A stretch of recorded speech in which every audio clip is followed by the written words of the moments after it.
Áttundi fundur á kirkjuþingi settur. Ég ætla að tilkynna að það liggur inn á svæðinu okkar á Teams. Það eru nokkuð bréf. Það er bréf séra Kristins Jens Sigurþórssonar til kirkjuþings og bréf til biskups Íslands frá forseta kirkjuþings, svar biskups við breytingu á skipunartíma og þjóðkirkja nafnið og merkingin, stórt þótt með lítið þótt frá honum Axel Árnasyni Njarðvík.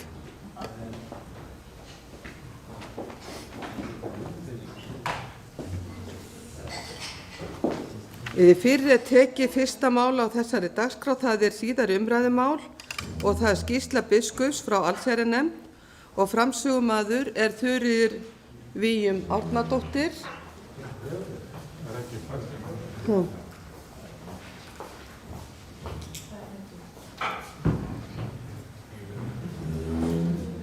Og tekur hún þá til máls.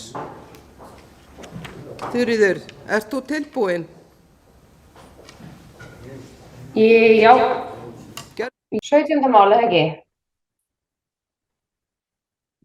Ég er ekki framsögumaður í fyrsta máli, sko.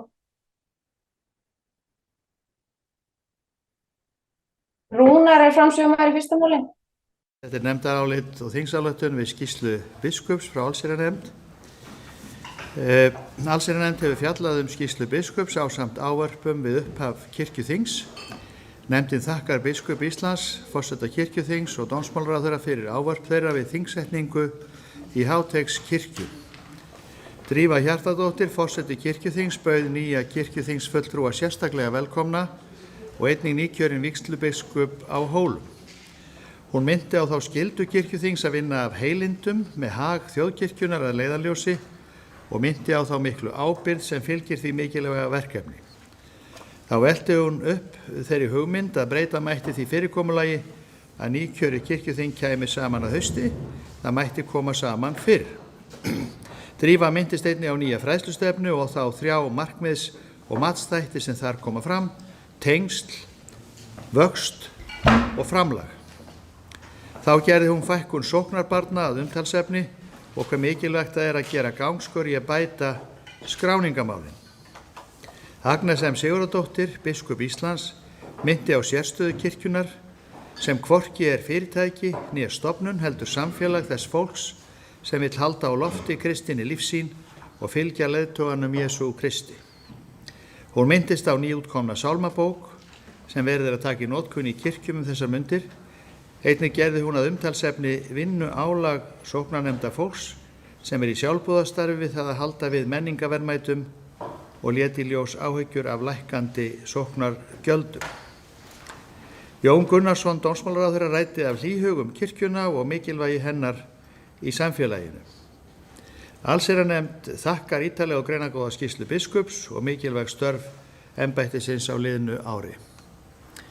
Kirkjuþing samþykkir skýrslu biskups með eftirfarandi þingsályktun. Ljóst er að miklar breytingar hafa orðið á starfi biskupsstofu eftir að hún fór að starfa sem 2 stofur, biskupsstofa og rekstrarstofa. Kirkjuþing þakkar starfsfólki fyrir að mæta þessum breytingum með opnum huga og að hafa á liðnu ári tekið á sig aukin verkefni við fækkun starfsfólks. Kirkjuþing bendir á að samkvæmt 5. grein starfsreglna þjónustu skrifstofu nr. 13, 2021-2022 á þinginu að berast sameiginleg skýrsla biskupsstofu og rekstrarstofu og leggur til að sú skýrsla verði tekin fyrir í öllum nefndum. Kirkjuþing hvetur biskupsstofu og rekstrarstofu til þess að hafa með sér gott samstarf.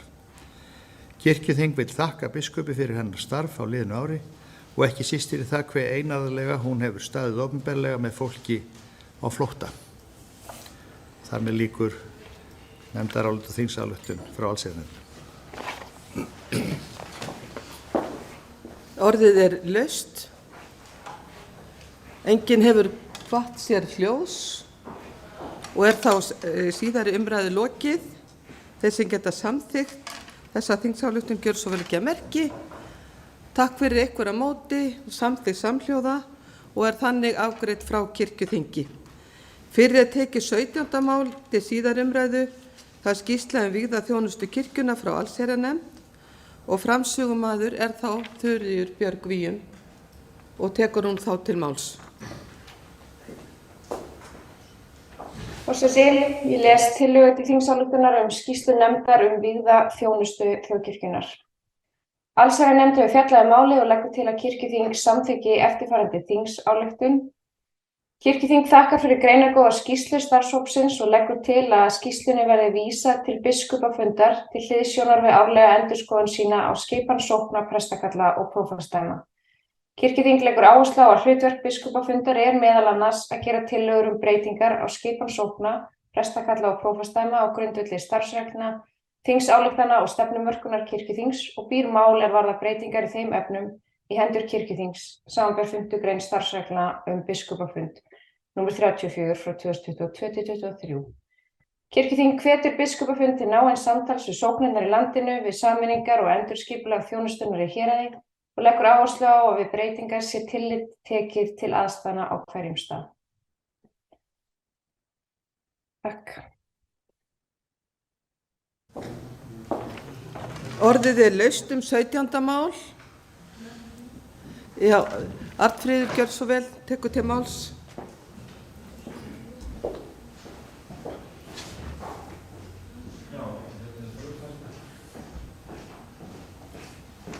Þannig að fullu nafni Arnfríður Guðmundsdóttir tekur til máls. Takk fyrir það, forseti.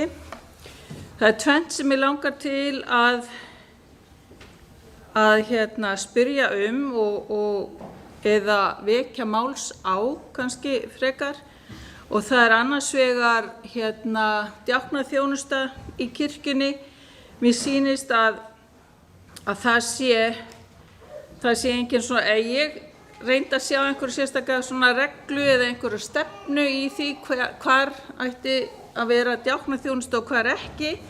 Þannig að ég svolítið svona kalla eftir því og ég vil í þessu sambandi vekja athygli kirkjuþingsmanna á því að það hefur orðið mikil breyting á menntun, djáknamenntun í guðfræði og trúarbragðafræðideild. Frá og með síðasta hausti námið komið á masterstig og það búið að leggja niður þær 2 leiðir sem hafa verið í deildinni frá 93, sem sagt í 25 ár. Þegar við hófum þessa endurskoðun á náminu 2018 og það ekki lengur BA djákni 180 eininga nám og ekki heldur viðbótar djáknanám upp á 60 einingar. Þannig að núna allt djáknanám komið upp á masterstig, það sem sagt 2 ára mastersnám og það byggir ofan á þá 180 eininga BA námi sem að getur verið guðfræðinám, það getur verið kennaranám eða hjúkrunarfræði eða félagsráðgjöf eða tengdar greinar. Þannig að ég held að þetta sé mikil framför og bendi á að núna þá djáknamenntunin orðin 5 ára nám eins og guðfræðimenntunin sem að leiðir til embættisgengis. Þannig að hér áherslan á sérhæfingu, þannig að ég held að kirkjan, það sé mjög mikilvægt að kirkjan taki boltann. Núna þetta var gert í góðu, við hittum biskup Íslands bæði í upphafi og í enda. Við vorum með mjög víðtæk samráð, en að sjálfsögðu þetta fyrst og fremst fræðileg ástæða fyrir því að það var farið í þessar breytingar. Og ég bara benda á að í rauninni hefur kirkjan aldrei móta sér stefnu varðandi djáknaþjónustuna, þannig að ég held að það sé löngu kominn tími á það. Ég vil í öðru lagi bara spyrja eða vekja athygli á því að það gert ráð fyrir því að það sé heil staða í kvennakirkjunni og mig langar svolítið að spyrja hugmyndina sem þar að baki, hvort að það sé einhver hugmyndavinna búin að eiga sér stað hvað það varðar. Takk. Til máls tekur Axel Árnason Jarðvík og eftir honum talar Steindór Runeberg Haraldsson.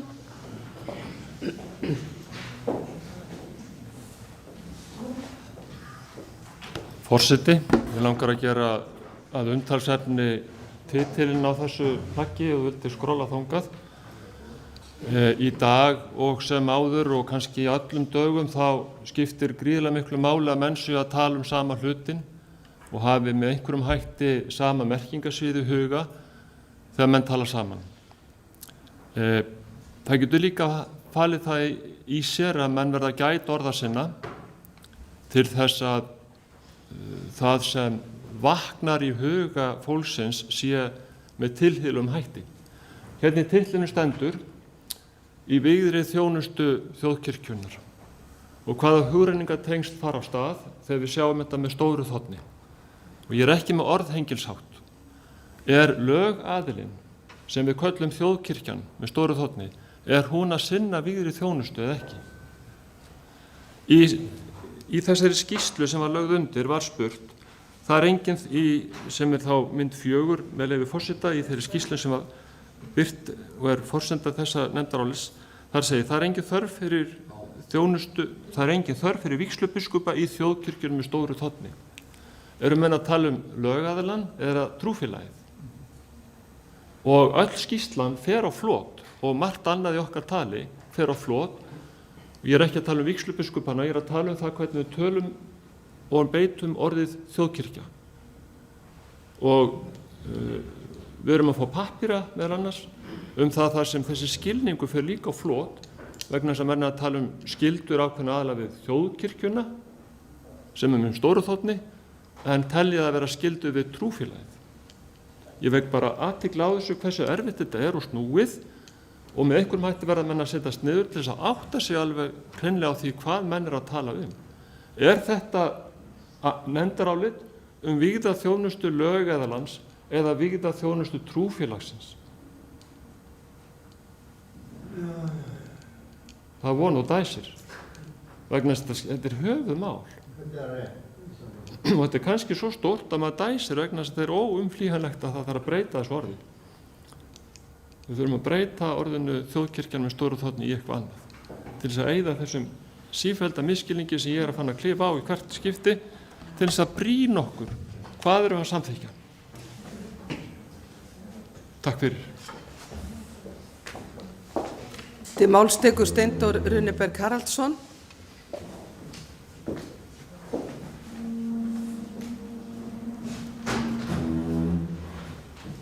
Forseti, ég þakka bara Axel fyrir að benda á þetta. Ég hef sjálfur verið þeirri stöðu að þurfa að benda á hluti í nokkur ár. Þangað til að tekja mark á því.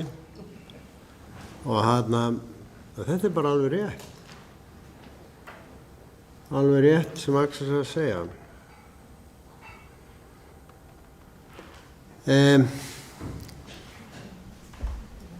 Þetta sko gott mál og það svona framtíðarsýn í málinu. Ég gladdist við að heyra í Arnfríði hér áðan að það verið að auka vægi djáknakennslunnar og svo ég komið með sýninsótt frá mínu héraði byggða þjónustu. Þá höfum við bara verulegar áhyggjur af vígðri þjónustu í þessu stóra prestakalli sem við erum í núna. Og ég ætla ekki að fara nánar ofan í það en það alveg tímabært að reyna að styrkja þjónustu kirkjunnar með blönduðu mannauði, ef maður orðar það svo. Og með fullri virðingu fyrir prestum fyrir ágætt á námi. Það eru djáknar til dæmis með aðeins sérnám, aðeins öðruvísi. Og þó prestar geta alveg sinnt kærleiksþjónustu þá það svolítið sérsniðið á djáknunum enga síður. Og kirkjan þarf að vera mjög vakandi yfir því að geta sinnt þörfum fólks. Það breyting í samfélaginu sem að breytir þörfum fólks og breytingin hröð og það ýmislegt að gerist í okkur góðu landi sem að ekki fer allt og vel og kirkjan þarf einmitt þar að taka til hendinni og koma til móts við það fólk sem að minna má sín og vera talsmaður þess fólks. Og þess vegna held ég að þetta sé, ég tek alveg undir þessa þingsályktun heils hugar. Og það var, þó að ekki verið meint að djákna, þá eru líka æskulisfulltrúar, fólk sem getur sinnt ýmsum skildum eldri borgar og svo framvegis. En það kostar peninga að vera með fólk í vinnu og það það sem við erum að fást við. En við þurfum aldrei missa sjónar af því í raunverulega hverjum við erum að þjóna og hvernig það verður best gert og með sem minnstu kostnaði. Við verðum að hafa allt þetta inni. Það myndist á kvennakirkjunni ég held að það var búið að leggja hana niður. En að því að ég held að þetta væri búið að samþykkja það að sérstaklega með jafnlaunastefnu og öðru að ég held nú samt að þjóðkirkjan sé nú svo stofnun í landinu þar sem að jafnræði hvað mest. Auðvitað það ekki búið að ná því alveg, en það huglægt.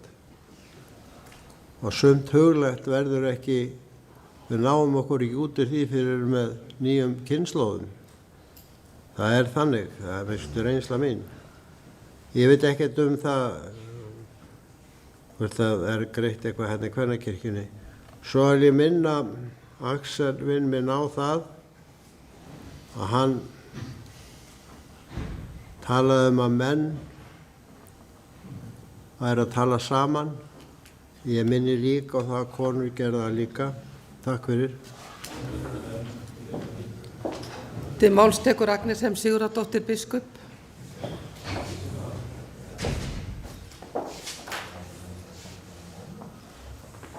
Forseti, varðandi djákna, það fagna ég því að námið komið í þann farveg sem það í núna.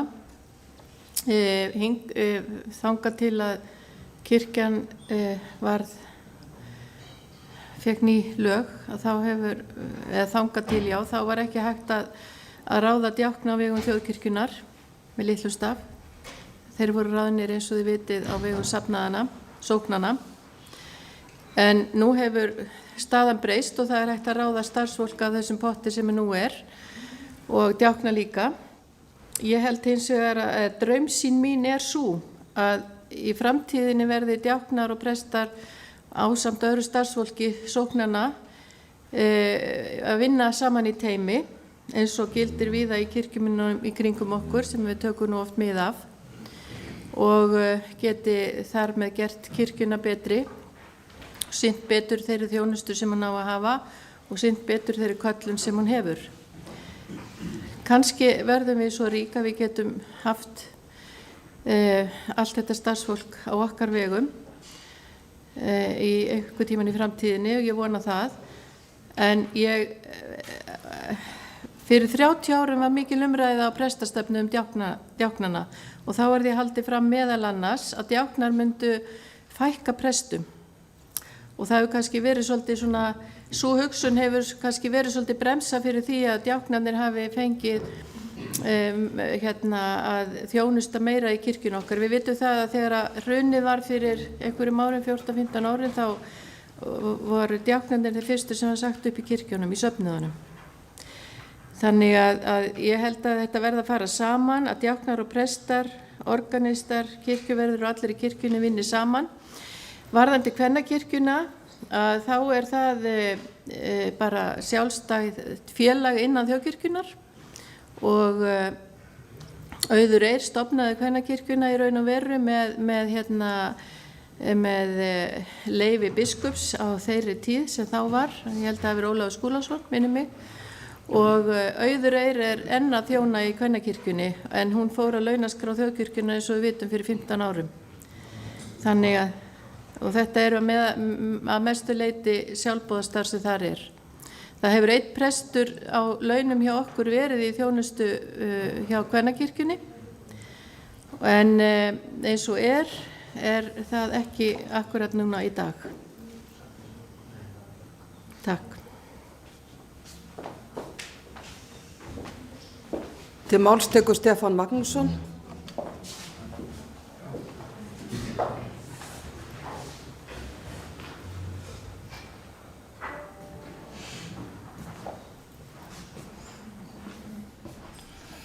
Forseti, hér í þingsályktun segir að málinu sé vísað til biskupafundar sem er gott og gilt.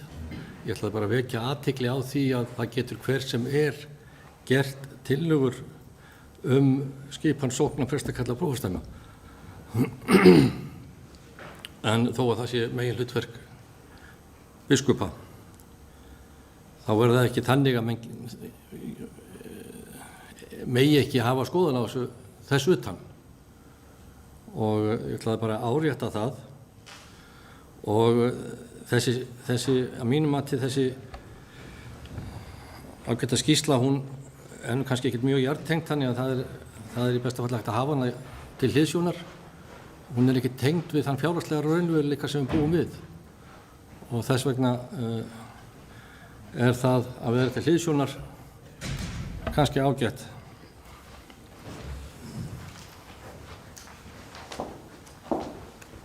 Eru fleiri sem vilja taka til máls? Er einhver, Þuríður, vilt þú bregðast við þeim spurningum sem hafa komið fram? Nei, ég held ég þurfi svo sem ekki. Ég kannski frekar að Arna svari spurningum kvennakirkjuna.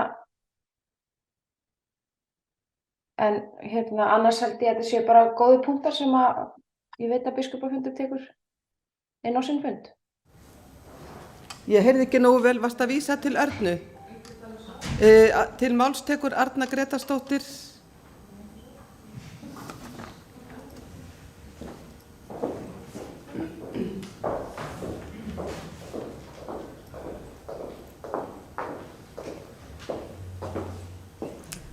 Forseti, varðandi kvennakirkjuna eða aðra sérþjónustu, þá tók nefnd vígðaþjónustu ekki afstöðu til stefnumótandi þátta eins og til dæmis hvaða sérþjónustuprestar skulu vera starfandi.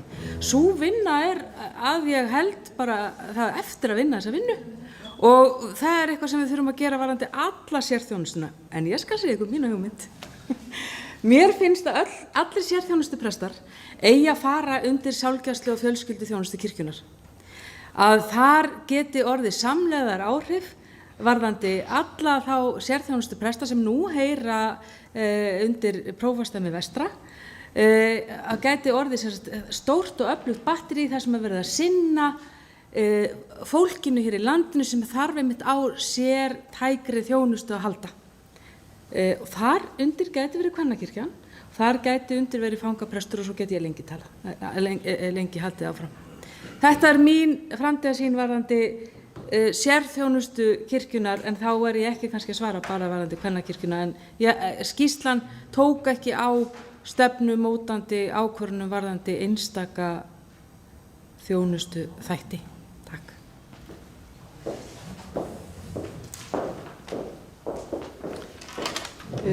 Eru fleiri sem að vilja tjá sig? Svo er ekki, þannig að þá er síðari umræðu lokið 17. mál og þeir sem geta samþykkt málið eins og það er, gjör svo vel að gefa merki. Takk fyrir einhverja móti, það er samþykkt samhljóða. Fyrir er þá tekið 27. mál, það er tillaga til þingsályktunar endurskoðun á áformum sameiningu prestakalla, það er frá löggjafarnefnd og framsögumaður er það Bryndís Malla? Það er Jóhanna Gísladóttir og tekur hún þá til máls.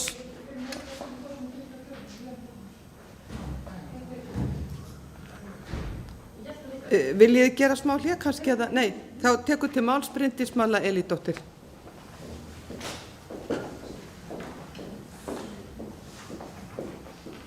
Það var 24. mál sem hún með, sem við afgreiddum í gær.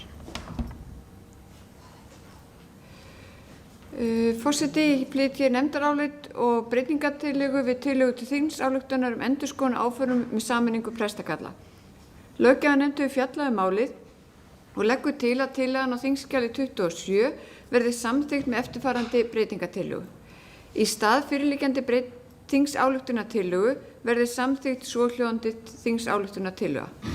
Kirkjuþings 2022-23 samþykkir að vísa málinu til biskupafundar í trausti þess að farið verði í faglega úttekt á sameiningu prestakalla með þar til bærum sérfræðingum með tilliti til þjónustu kirkjunnar, samhliða áhrifa og skipulagi kirkjunnar í héraði. Vænst niðurstöðu á þingfundi í mars 2023. Anna Guðrún Sigurvinsdóttir og Kristrún Heimisdóttir boðuðu forföll og undir þetta rita sem aðrir í löggjafarnefnd. Orðið er laust. Enginn hefur hvað, jú, Arna Gretarsdóttir tekur til máls. Ef það eru fleiri endur það gefið þið merki. Forseti, ég kem hérna upp sem fjárhagsnefndarkona og sé að tillagan ber í sér kostnað, sérfræðikostnað eða hvernig var þetta hugsað? Var þetta hugsað að þetta væri kannski bara sérfræðingar innan nú sem myndi gera þetta eða þyrfti að kaupa af því að og þá er ég ekki að lýsa skoðun minn á því að það sé ekki hægt að fara í úttekt, heldur einmitt að það sé bara ljómandi gott að gera það. En svona fyrstu viðbrögðum voru þetta að það væri ákveðin kostnaður sem að myndi skapast við samþykkt þessara tillögu. Takk. Til máls tekur Bryndís Malla Elídóttir og svo Sigurður Grétar Sigurðsson. Og Bryndís Malla, já, ég held að það væri kannski betra. Sigurður Grétar muni vera undan því að svo Malla geti komið með svarað. Já, Sigurður Grétar Sigurðsson tekur til máls. Forseti, ég stend hér upp sem flutningsmaður upphaflegu tillögunar og mér líst vel svo sem á þessa lendingu nefndarinnar og get fyrir mitt leyti stutt að ég held að þetta nái sama markmiði og það er gott að hafa tímamörkin inn í breytingatillögunni. Vonandi er þetta ekkert á þröngur rammi en þannig að ég myndi allavega leggja blessun mín yfir þetta. Til máls tekur Magnús Erlingsson.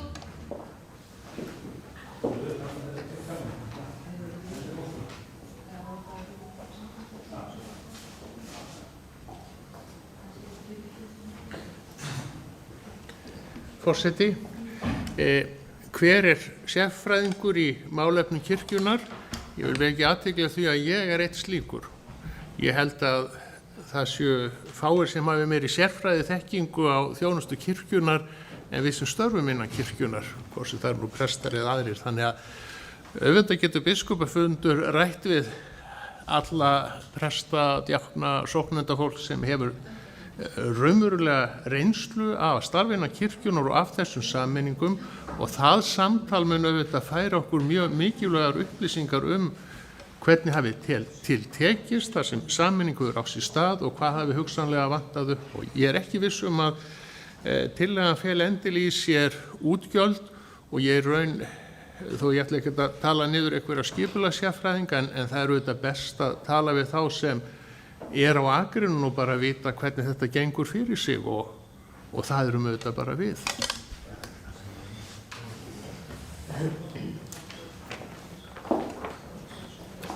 Ég sé ekki að fleiri hafi hvatt sér hljóðs.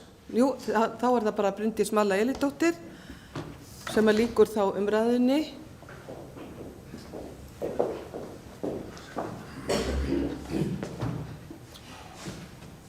Forseti, upphaflegt nefndarálit var nokkuð á öðrum nótum í nóvember.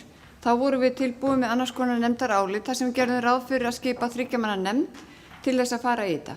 Inn á nefndarfund okkar kom formaður fjárhagsnefndar sem að beindi þeim tilmælum til allra nefnda að hugað væri að kostnaði þegar við værum að fjalla mál.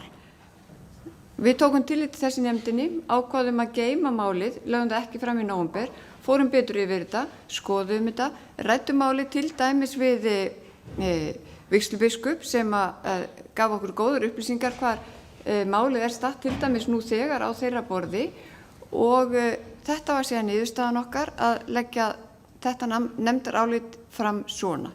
Ef að við hefðum verið að gera ráð fyrir einhverju kostnaði, þá hefði hann að sjálfsögðu fyllt, því við erum alveg meðvituð það að það fylgir náttúrulega kostnaðar áætlun öllum hlutum. Þannig að við erum ekkert ómeðvituð það í öðrum nefndum. Við leggjum þetta svona til með þar til bærum sérfræðingum, einfaldlega vegna þess að við treystum biskupafundi til þess að vinna þetta faglega og vel. Og það kemur þarna fram, við erum að leggja áherslu á það, hvetja til þess og finnst mér líka að þetta nefndarálit bera í sér það að við treystum biskupafundi til þess að kalla til þar til bæra sérfræðingar, jafnvel frá Ísafirði og víða land, til þess að vinna vel og faglega að þessari úttekt. Það eru líka nú þegar einhverjir sérfræðingar sem eru á einhvers konar samningi við kirkjuna sem að biskupafundur veitur miklu meira heldur en kannski við í nefndinni og við afturlega áherslu á það. Við bara treystum því að þetta verði faglega vel unnið, vonumst eftir niðurstöðu í mars, ef ekki þá er alltaf hægt að skoða málið upp á nýtt. Takk. Fleiri hafa ekki hvatt sér hljóðs og er þá síðar umræðu lokið, en fyrir þá tekið breytingartillagan. Þeir sem geta samþykkt breytingartillöguna gjör svo vel ekki að merki. Takk fyrir ykkur á móti, samþykkt samhljóða, og þá legg ég málið fyrir kirkjuþing með áorðnu breytingum. Þeir sem geta samþykkt það eins og það stendur núna, gjör svo vel ekki að merki. Takk fyrir, sýnist að vera samþykkt samhljóða. Og er þá málið þannig afgreitt frá kirkjuþingi. Þá tökum við fyrir 24. mál. Það er nefndarálit við tillögu til þingsályktunar endurskoðun starfsreglna skipulag kirkjunnar í héraði, nr. 1026 frá 2007 frá löggjafarnefnd. Framsögumaður er Jóhanna Gísladóttir og tekur hún nú til máls.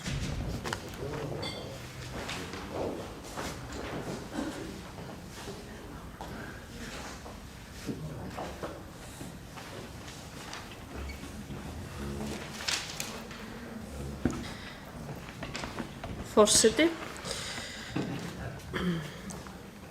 Ég flyt hér nefndarálit 24. mál. Löggjafarnefnd hefur fjallað málið og leggur til að tillagan verði samþykkt óbreytt og undir þetta skrifar alveg löggjafarnefnd. Orðið er laust. Steindór Runneberg Haraldsson tekur til máls.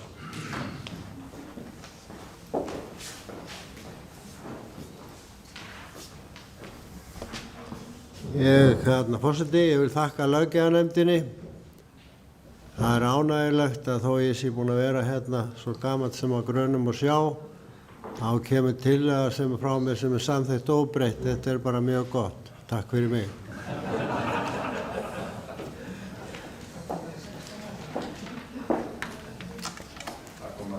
Eru fleiri sem vilja taka til máls? Það er ekki, þannig að síðar umræðu er það lokið. 24. mál, þeir sem geta samþykkt það, gjöru svo vel ekki að merki. Takk fyrir ykkur á móti, það er samþykkt samhljóða og er þá þannig afgreitt frá kirkjuþingi. Forseti ætlar að gefa núna bara svona 10 mínútna hlé á fundinum. Já.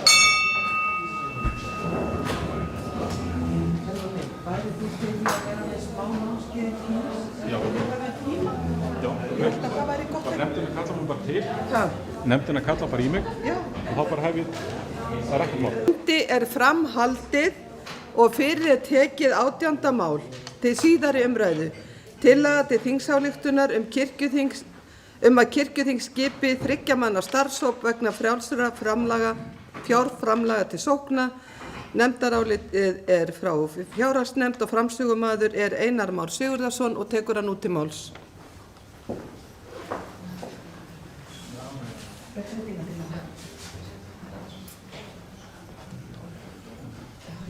Forseti, fjárhagsnefnd hefur fjallað 18. mál og komist að niðurstöðu sem að sést hér í því plaggi sem er upp á vegg. Það hefur einnig verið rætt við flutningsmann tillögunnar og geta þess að hann er sáttur við þessa tillögu sem hér liggur fyrir og les ég nú nefndarálitið ásamt breytingartillögunni.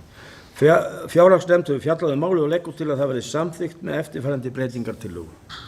Kirkjuþing 2022 til 2023 samþykkir að fela forsætisnefnd að kanna með hvaða hætti sóknir geti safnað frjálsum fjárframlögum frá sóknarbörnum til að styðja við rekstur viðkomandi sóknar. Margrét Eggertsdóttir var fjarverandi við afgreiðslu málsins og síðan undir þetta ritar fjárhagsnefndin fyrir utan Margréti eðlilega. Það má vísa í greinargerð sem fylgdi tillögunni upphaflega varðandi þetta mál.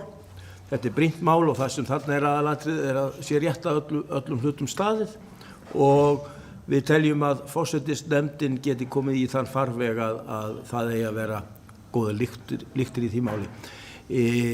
Þetta er líka í anda þess sem að ég sem formaður fjárhagsnefndar sagði við allar nefndir, forðumst starfshópa eins og mögulegt er og reynum að spara á þeim pósti eins og öðrum.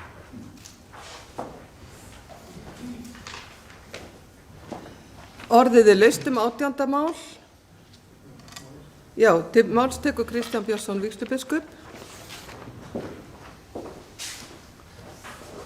Forseti, ég bara gera örstutta athugasemd við það er eiginlega ekki vera frá sóknarbörnum heldur hjá sóknarbörnum en það er nú smáatriði en það er þetta með reksturinn sem þetta það sé hægt að safna til verkefna safnaðarstarfs og meira heldur en bara rekstur.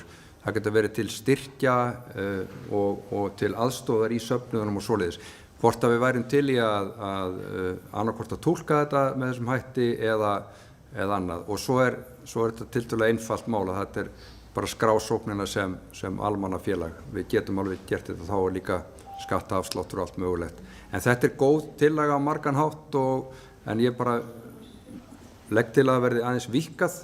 Takk. Eru fleiri sem vilja taka til máls? Vill framsögumaður örstutt gjörðu svo vel Einar Már Sigurðarson.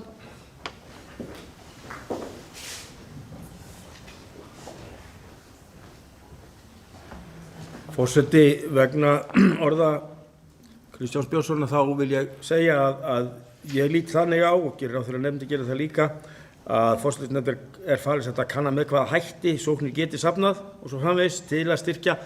Það er þá bara útfærsluatriði, skiljiði hvernig það er og ég held að menn hugsi þetta á svipuðu nótum og kom fram í máli Kristjáns að það er ekki verið að takmarka þetta á nokkurn hátt, skiljiði. Þannig að það er bara reglurnar sem settar verð það. Við erum saman.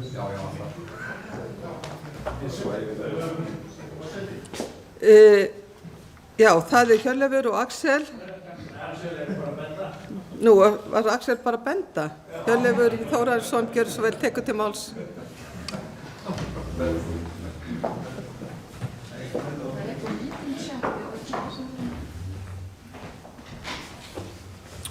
Forseti, ég fagna þessa nefndaráliti.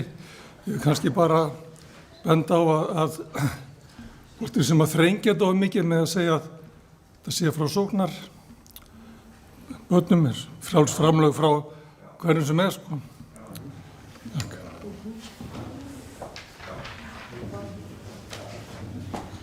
Eru fleiri áður en að framsögumaður tekur til máls sem vilja tjá sig? Svo er ekki, þannig að þá tekur Einar Már Sigurðarson til mál. Nei, hann fellur frá orðinu. Þannig að þá er umræðu lokið með 18. mál og þeir sem geta samþykkt breytingatillöguna gjöru svo vel að gefa merki. Þeir sem eru á móti og samþykkt samhljóða og þá ber ég 18. mál upp með áorðnu breytingu þeir sem geta samþykkt það eins og það er núna, gjör svo vel að gefa merki. Takk fyrir einhver á móti að samþykkt samhljóða. Og fyrir þá tekið 30. mál sem að Guðni Már Harðarson er með og tekur hann út til máls.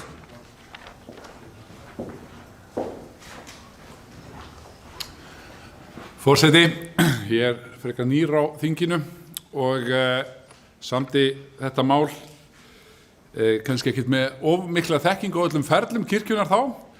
Þetta er mér hjartans mál en eðlilegri farvegur er í rauninni bara að tala við kjaranefnd sem að sér biskupalaunin og þess vegna ætla ég mér að gera það.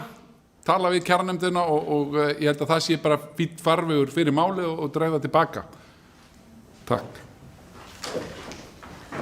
Lagt er til að 30. mál verði dregið tilbaka, vill eitthvað tjá sig það? Nei, þeir sem samþykkja það gjör svo vel ekki að merki. Takk fyrir einhver á móti, það samþykkt samhljóða. Nei, býttu nú við. Já, glemdi. Nei, var einhver á móti? Nei.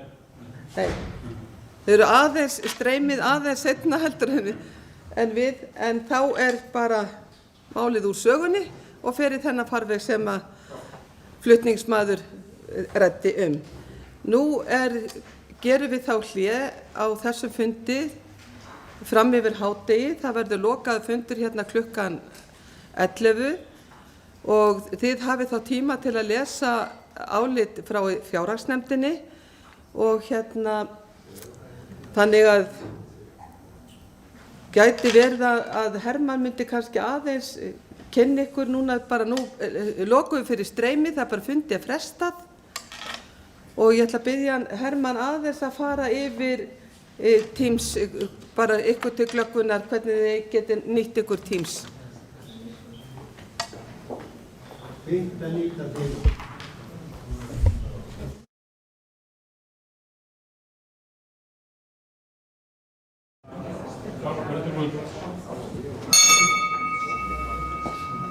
Áttunda fundi er framhaldið og fyrir tekið 3. mál til síðari umræðu, það skýrsla fjármál kirkjunnar, fjárhagsáætlun fyrir árið 2023 frá fjárhagsnefnd. Framsögumaður er Árni Helgason og tekur hann út til máls.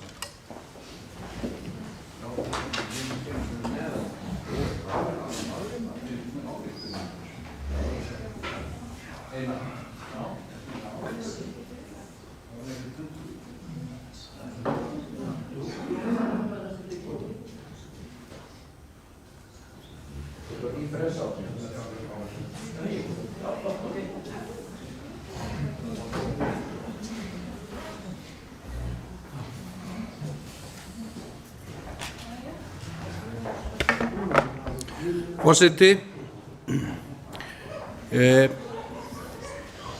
þetta er 3. mál, nefndarálit og þingsályktun við skýrslu fjármál þjóðkirkjunnar og fjárhagsáætlun þjóðkirkjunnar flutt af fjárhagsnefnd.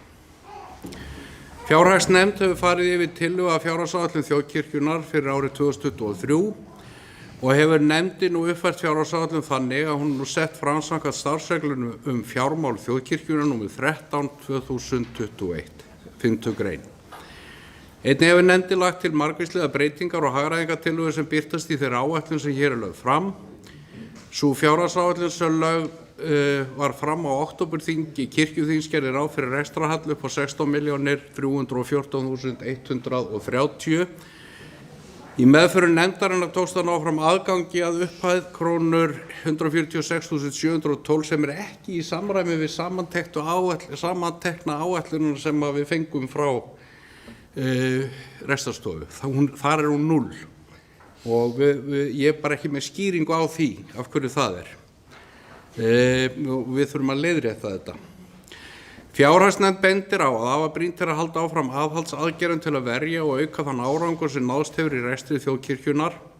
Þrátt fyrir að þessi fjárhagsáætlun sé fjárheimild samkvæmt 1. grein starfsreglna fjármál þjóðkirkjunnar nr. 13/2021 því beint til allra aðila sem koma að starfi kirkjunnar að gæta ýtrasta aðhalds í fjármálum og leita allra leiða til hagræðingar. Vegna viðkvæmrar fjárhagsstöðu ljóst á árinu 2023 þarf að nota hvert tækifæri sem skapast við starfslok til hagræðingar. Því brýnt að víðtækt samráð og samtal eigi sér stað til að rýna alla möguleika sem skapast.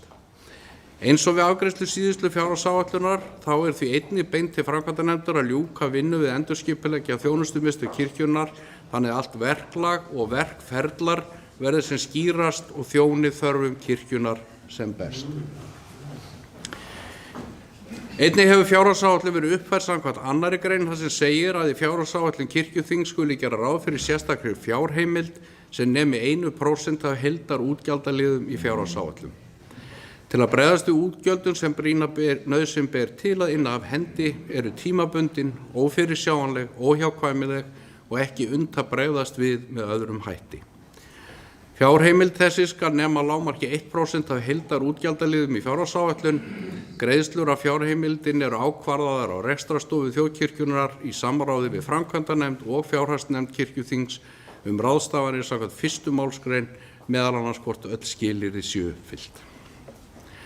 Við yfirferð á yfirstandandi fjárhagsári vill nefndin hrósa stjórnendum og starfsfólki þjónustumiðstöðva kirkjunnar fyrir hversu vel hefur tekist að halda sig innan fjárheimilda vegna ársins 2022 og hvetur starfsfólk áfram til dáða við að tryggja að rekstur kirkjunnar haldist í jafnvægi árið 2023. Vegna mikillar óvissu meðal annars vegna verðbólgu og kjarasamningu á árinu 2023 mun fjárhagsnefnd og framkvæmdanefnd taka fjárhagsáætlunina til skoðunar fyrir fundi kirkjuþings í mars 2023. Þingsályktun fjármál þjóðkirkjunnar kirkjuþing 2022-2023 samþykkir fjárhagsáætlun kirkjunnar fyrir árið 2023 og undir þetta ritar fjárhagsnefnd að undanskilinni Margrét Eggertsdóttur sem var fjarverandi. Og þá spurning hvort við getum fengið áætlunina upp.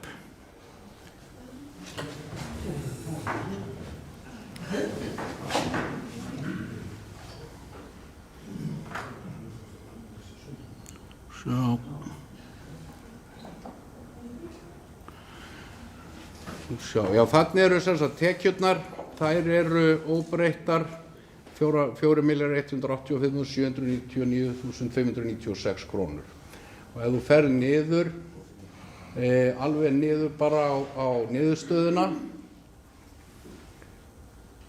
að þá þannig eins og við sjáum þá þetta 0. Og ástæðan svo við vorum að breyta í gær síðustu 2 liðunum sem voru annars vegar funda- og ferðakostnaður sem við lækkuðum 10 milljónir í samráði við rekstrarstofu sem telur mögulegt að ná því, þar að segja frá áætluninni, og ástæðan svo að þessi liður var miklu lægri heldur en hann hefur verið hluta til auðvitað vegna COVID, en við sögðum ok, ef við getum þetta í COVID þá hljótum við að geta þetta líka í venjulegu ári. Það ekkert sem að bannar okkur það. Annar liður sem að við lækkuðum var sameiginlegur liður tónskólans og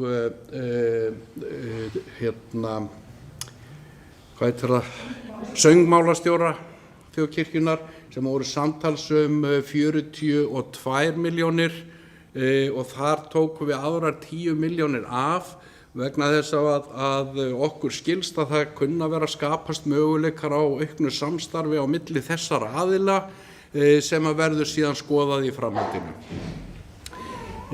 Það sem að gerðist líka frá fyrri áætlun var að það kom í ljós villa í sambandi við laun eða launatengd gjöld öllu heldur, og til þess að leiðrétta fyrir þeim að þá því miður settu við 20 milljónir eða tóku við 20 milljónum af viðhaldi húsnæðis og við vorum að ræða þessi húsnæðismál hér í gær og það alveg ljóst að við skuldum verulega í viðhaldi eigna en til þess að reyna að ná þessum rekstri í jafnvægi á næsta ári að þá töldum við réttlætanlegt að gera þetta.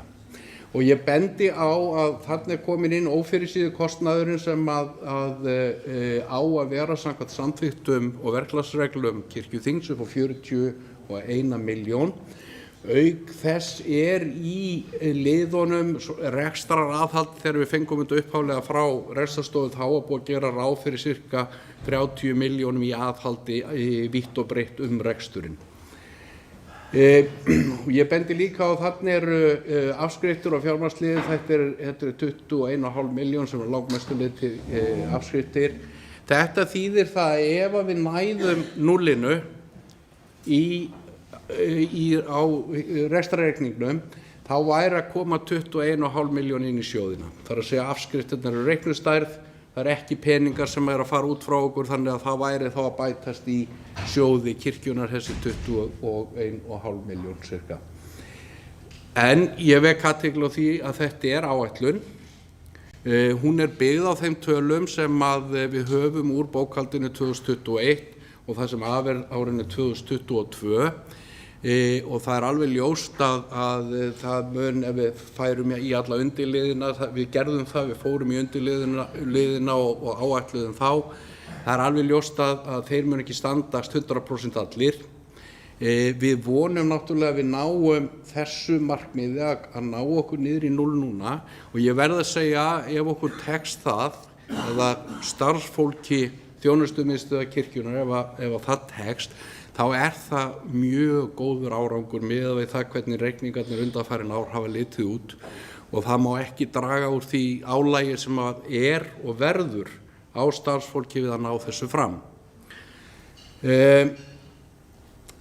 Við ætlum líka að fara yfir þetta fyrir kirkjuþingið í mars til þess að endurskoða þetta og vera viss það að sú áætlun sem við erum að leggja hérna fram hún sé raunhæf því að það auðvitað aðalmarkmiðið. Áætlun alltaf áætlun en þegar kirkjuþing búið að fjalla þetta og samþykkja þetta þá þetta orðið fjárheimild þannig að ef þetta hefur ekki verið raunhæft hjá okkur eins og við lögðum þetta upp núna þá þurfum við að skoða þetta fyrir næsta kirkjuþing og þá hugsanlega þurfum við að samþykkja einhver frávik frá áætluninni fyrir næsta ár. En ég legg þetta sem sagt hér til umræðu. Orðið laust. Steindór Haraldsson og síðan Rúnar Vilhjálmsson.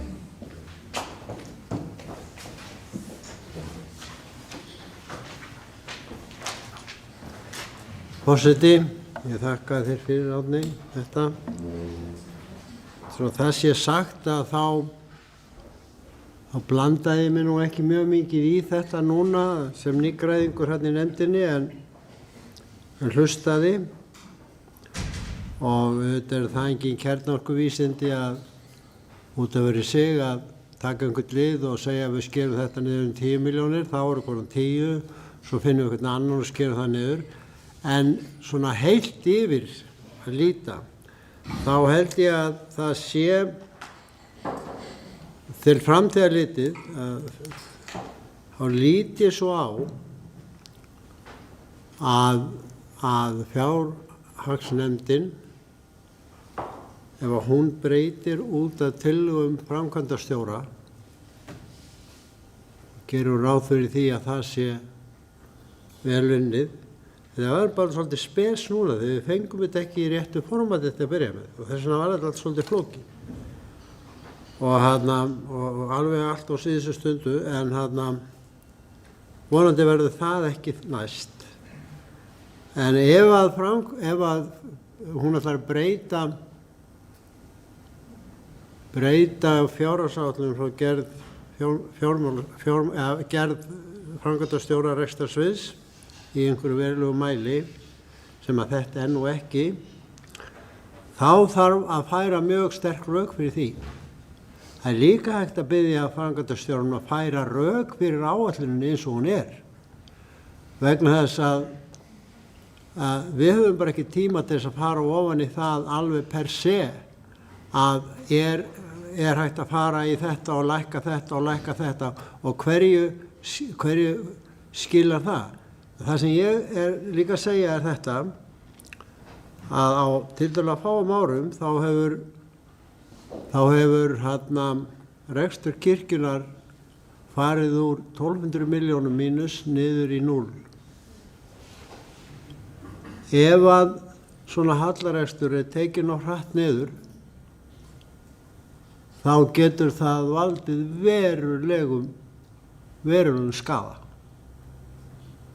Og það þarf að gæta sín svolítið í þessu, en ég vona að þetta skipti kannski ekki öllu máli og við höfum auðvitað mannþingi til þess að laga ef eitthvað er úrskeiðis, en það er fallegra, ég viðurkenni það, að sjá fjárhagsáætlun undir í plús en í mínus. Það er verulega áferðarfallegra. En kannski skiptir ekki sköpum þegar var að ræða 15-16 milljónir eins og þarna voru í mínus.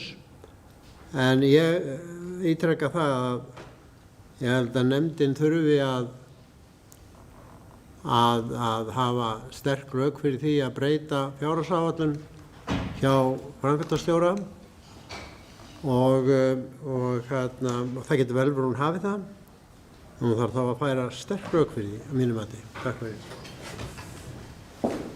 Til máls tekur Rúnar Vilhjálmsson og eftir honum talar Agnes M. Sigurðardóttir.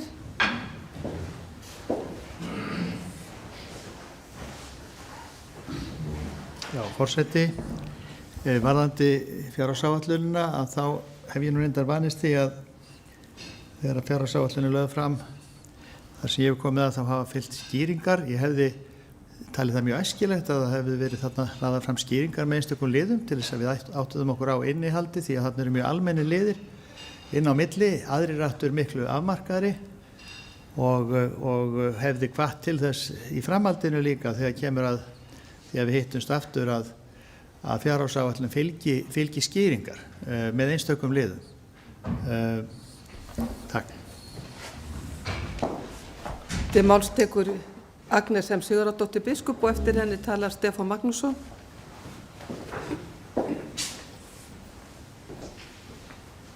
Forseti, ég þakka þessa vinnu. Það eru 2 plögg þarna inni, annað heiti fjárhagsáætlun, hitt heiti rekstraráætlun og í hvoru plagginu sé ég neitt húsnæðismál þjónustumiðstöðvarinnar. Þannig að mig langar bara að spyrja, er gert ráð fyrir því að við séum þarna þar sem við erum á árinu 23? Sem sett á 2 stöðum. Til máls tekur Stefán Magnússon og eftir honum talar Þuríður Björg Víum.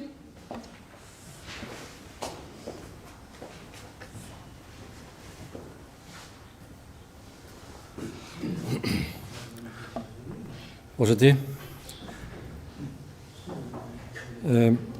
aðeins að spyrja út í nefndaráliti sem ég veit svo sem að það er bara nefndarálit en við vantar smá útskýringar á því, það stendur þarna einhvers staðar á miðja síðu. Er því brýnt að víðtækt samráð og samtal eigi sér stað og til að rýna alla möguleika sem skapast. Hvar á þetta samtal eiga sér stað? Er þetta samtalið sem að liggur í pennafrumvarpinu 2 sem eru líka ekki hérna fyrir þinginu? Það er að segja samtalið milli rekstrarstofu og biskupsstofu prókúru, eða er þetta eitthvað annað samtal sem menn eru að horfa á þarna? Ég vil gjarna fá skýringar á því hvað menn eiga við með þessu. Þessu utan þá sakna ég þess mjög að það sem hefur verið kallað pennafrumvarp eða prókúrumálin skuli ekki vera lögð hér fram til afgreiðslu á þinginu. Þetta er ekki stórkostlega flókið og ég hefði viljað sjá það. Nú aðeins varðandi áætlunina sjálfa,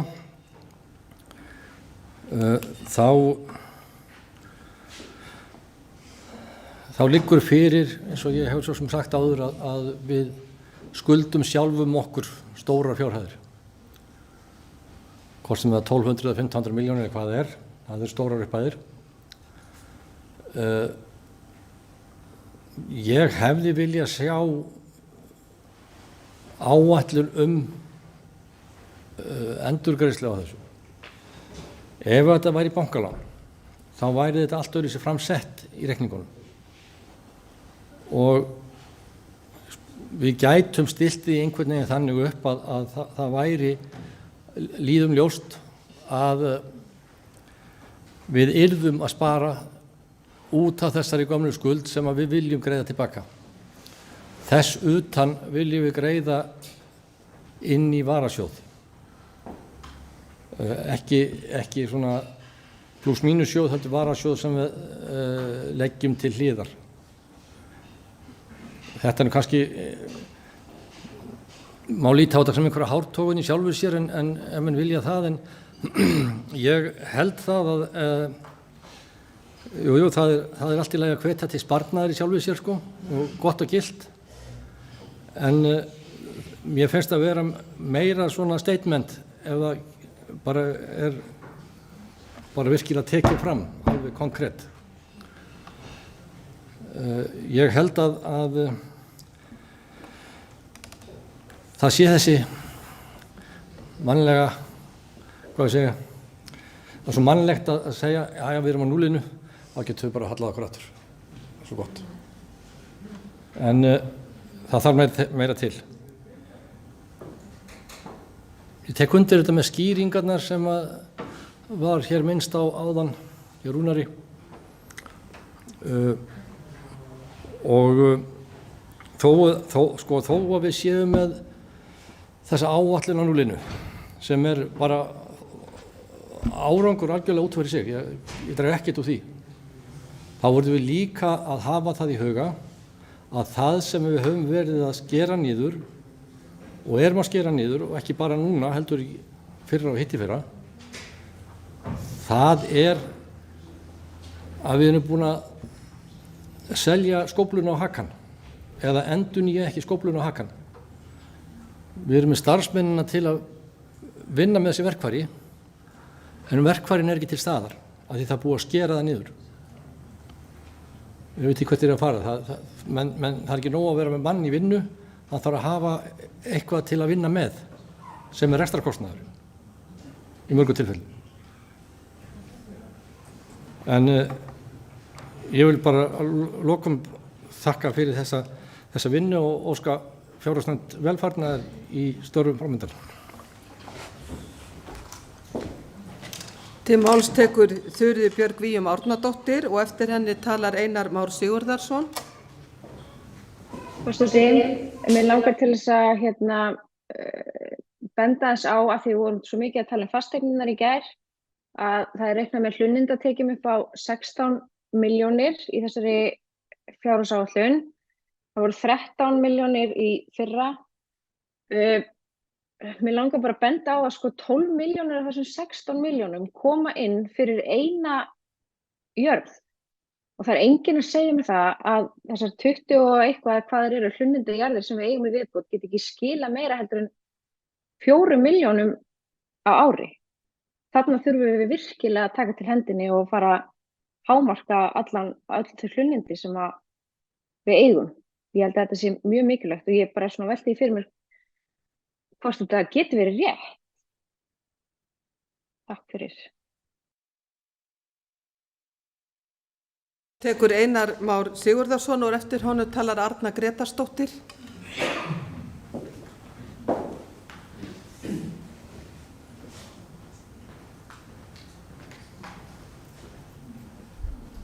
Forseti, ég vil byrja á því að þakka meðnefndar fólki mínu fyrir þá vinnu sem að hefur verið lögð í þetta plagg og að við skulum hafa náð þessum, og ég vil ekki gera lítið úr þeim merka áfanga sem við höfum náð, þó að vissulega þurfum við að stefna hærra, að geta verið með þetta réttum megin við núlpunktinn. Það er mikilvægt, það er líka skilaboð. En leið, og ég fagna þessu, þá vil ég vekja athygli okkar á því að þetta er ekki búið. við verðum að halda áfram eins og kemur fram í nefndarálitinu að fara varlega. Þannig að við þurfum að ná þessu betur og þetta þarf að vera sjálfbært þannig án þess að við séum alltaf að hafa áhyggjur af hverju einustu krónu vegna þess að við höfum nóg við þær að gera. Þannig að þangað þurfum við að stefna. En þetta er merkur áfangi en við megum ekki ofmetnast. Það er eiginlega það sem að ég er að reyna að koma framfæri og ég ætla ekki að halda þið mörg munið þegar að Gísli Jónasson, fyrrverandi formaður félagsnefndar, hélt stundum yfir okkur messur akkúrat það að við yrðum að passa okkur og við yrðum að fara varlega þegar menn voru einhverju búin að gleyma sér í að, eins og menn segja, falleg og brýn verkefni lágu fyrir en menn mátti ekki gleyma sér og það er þar sem við erum auðvitað ennþá en vonandi styttist í að við getum farið að sinna hinnum brýnum verkefnum betur. Og líka það að þetta er nokkurn veginn, það er líka ánægilegt, þetta er nokkurn veginn áætlunum sem við gerðum í gömlu fjárhagsnefndinni það hvenær við værum búin á jafnvæginu.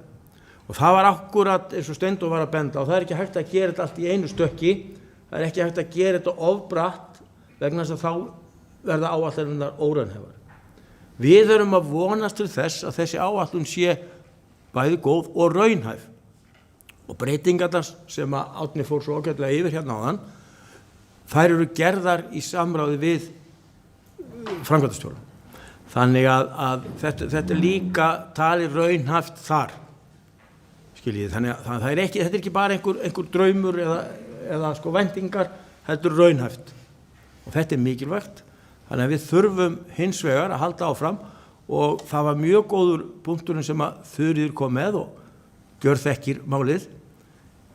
Þetta er hlutur sem að við höfum í framkvæmdanefndinni verið að skoða vegna þess að þarna þarf að fara yfir þessi mál, það þarf að skoða þau, fara yfir samninga og svo framvegis. Þannig að sumt er komið í ferli, annað er ennþá í skoðun. En þetta vildi ég bara koma á framfæri, þakkir aftur til samnefndar fólks míns og síðan þetta gleymum okkur ekki þó við séum á réttri leið. Til máls tekur Arna Gretarsdóttir og eftir henni talar Stefán Magnússon og þá í annað sinn.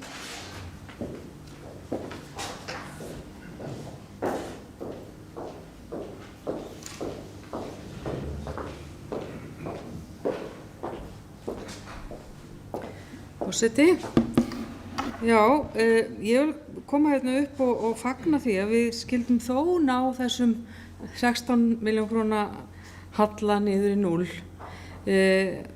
Það skiptir hver króna máli þegar við erum að reyna að komast á þann stað sem að þriðja grein starfsreglum fjármál kirkjunnar kveður á og það er að mynda varasjóð. Við erum ekki enn komið þangað. En ég er hlakka til og ég vona að það verði á þessum 4 árum sem við ætlum að vinna hérna saman. Ég er bara mikla trú á því. Mér langar aðeins til þess að koma aðeins inn á hlunnindatekjurnar sem að Þuríður minntist á áðan.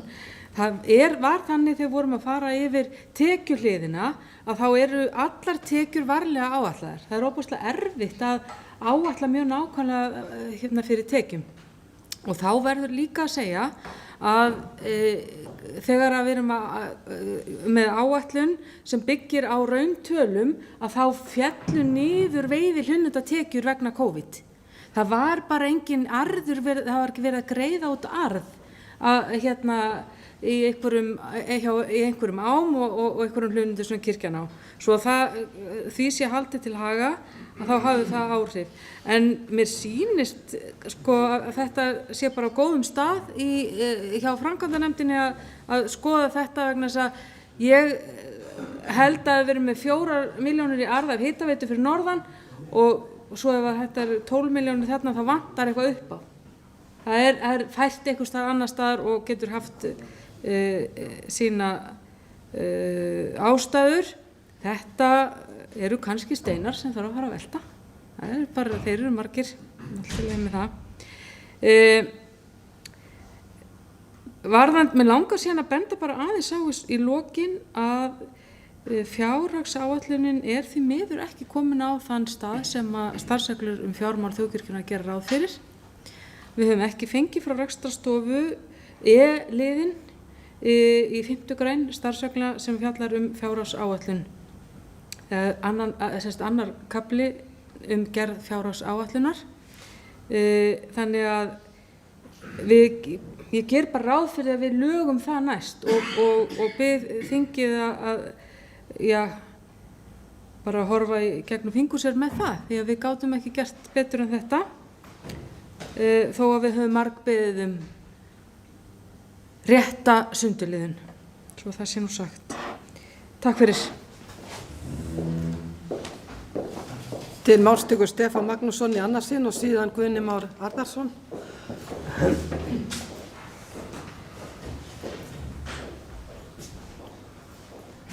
Forseti, það sem ég glemdi að taka fram áðan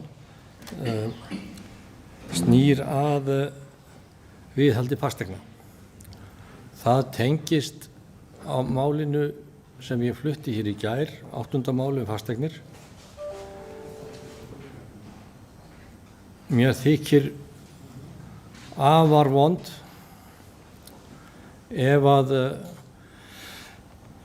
við samþykkjum kannski það mál í mars sem að ég flutti í gær og því fylgi frá kirkjuþingi 20 milljón króna niðurskurður á framlögum til viðhaldseignanna. Það eru mjög vond skilaboð. Auðvitað hefði maður vilja, nú munum þetta, ef þetta gengur eftir, það munum tekjurnar af leigugjöldum hækka og það er að mínum mati mjög nauðsynlegt og mjög eðlilegt að framlag okkar hér til viðhaldseignanna hækki þá líka, þannig að það verði, ég ætla ekki að segja verulegi fjármunir, en algjörlega auknir fjármunir settir í viðhaldeignanna sem eru mjög víða í lamasessi. Aðeins varðandi svo þess að Þuríður kom inn á varðandi hlunnindi og það sem hefur verið rætt áður nýtingu eigna kirkjunnar, kannski jarðeigna sérstaklega, þá er það bara vinna náttúrulega sem þarf að fara fram á rekstrarstofu að taka utanumhald þetta. Það eru örugglega til mjög víða gögn sem maður þarf að bara taka til hendin í og þannig að menn átti sig betur á stöðunni. Og síðan þetta að ef við viljum nýta jarðir til einhvers, þá kostar það mjög líklega allnokkra fjármuni í upphafi sem við þá gerum ráð fyrir að muni skila sér yfirlega tilbaka, eða það annars er ekki til neins barist. Þannig að við þurfum líka að setja þá upp einhver plön varðandi jarðeignirnar, hvaða nýtingamöguleikar kynnu vera til staðar og sjálfur get ég alveg lagt fram hugmyndir það í fyllingu tímans. Til máls tekur Guðni Már Harðarson og fleiri hafa reyndar ekki hvatt til hljóðs nema þá framsögumaður. Forseti, ég vil líka bara þakka nefndinni fyrir þessi störf. Eitt af því sem að gerir kannski skýringun á því að það er ekki nógu mikla skýringar og svona, það var þess að færsla yfir að starfsreglunum, hún tók svolítið tíma og við höfum samt eins og að reyna að setja skapalón núna, en ég held við eftir að bæta aðeins við, til dæmis hefði verið eðlilegt, en það bara vannst ekki tími að því að nefndin var ekki, fundaði kannski ekki nógu oft til að geta klárað það allt, að það væri svo gott að var á hinnin sem var svolítið öðruvísi en með svipuðum niðurstöðum, þá var áætlun 2021, raun 2000, það við viljum hafa það, við viljum hafa skýringar, það munum við vinna af, og svo er eitt sem að ég held að allavega ég mun reyna að berjast fyrir þessi konsensus í nefndinni sem að heldur ekki gafst núna tími til, að þessi niðurskurður til tónskólans, hann var gegn því prinsippi sem ég hefði viljað, það er að segja, en ég vil ekki taka svona ákvörðun, ég hefði viljað kalla tónskólan og söngmálnefnd og þetta allt og segja, já, nú erum við að hugsa þetta, hvernig líst það að fá viðbröðin, en ég setti þann fyrirvara að ef að þetta er of mikill niðurskurður að þá getum við breytt þessu í mars, annars hefði ég barist fyrir að gera það ekki. Ég hefði viljað tala betur við tónskólan en mér fannst rök fyrir því að það er núna starfslok og þá er það veitir það ákveðið aðhald. En þetta er svona prinsip sem ég vil bæta við. Mér fannst, hún er alveg eftir starfsreglum núna, ég myndi vilja bæta við bara í auknu gegnsæi meira en til dæmis var á síðustu ákvörðun, þá muni það var aksturskostnaður sem var 8 milljónir, ekki stórt í sama henginu, en ég held bara það sé gott að vera. Ég myndi líka vilja hafa bara Skálholt. Við erum til þess búin að setja mikið pening í Skálholt, það verður gaman einhvern tímann að sjá, heyrðu, við erum búin að setja svo mikið í Skálholt og nú er bara einn fínar og sjáu hvað við erum að spara þar. Allt þetta hjálpar okkur í gagnsæi, því fleiri liðir, en þetta er allavega nær allir liðir sem við erum að verða komin með núna. Takk. Sigurður Grétar Sigurðsson tekur til máls.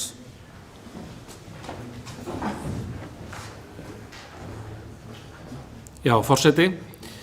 Ég held að við getum nefnilega verið bara býsna einmitt ánað með þessa áætlun og það er náttúrulega blóð, svit og tár hjá fyrst og fremst starfsfólki þjónustumiðstöðvarinnar og allra deilda sem að gera það verkum að þessi árangur er að nást og þetta er náttúrulega verulegur umsnúningur á nokkrum árum og ég tek undir það sem hér hefur komið fram og að því að það er svona búið að vera líka nýti okkur fyrir að svona eins og við séum bara að skoða einhverja afmarkaða þætti. Við erum náttúrulega bara rétt að byrja þessa vinnu og það má segja að við kannski nefndinni, við erum svona búin að ræða efnisyfirlitið en við erum bara rétt byrjuð á fyrstu blaðsíðunum og eins og Guðni nefndi hérna bæði eins og tónskólan og þetta við erum öll, sko það var algjörlega, ég skildi ekki annað en einu hverju nefndi það að standa vörðum þannig málaflokk og framundan er samtal annars vegar tónskólan og söngmálastjóra embættið og svona og mjög spennandi verkefni framundan núna vormisseri sem tengir söngmálastjóra og svo framvegis.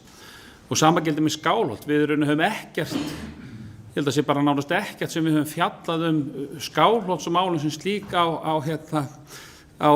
fyrir Kristján, hann skaut svona að mér að ganni, má ég segja þá svona skust að mér ekki þar, bara svona, hann sagði, Siggi, ég vonið sig ekki að fíblast eitthvað í Skálholti, er þetta ekki alveg rétt hjá mér? Já,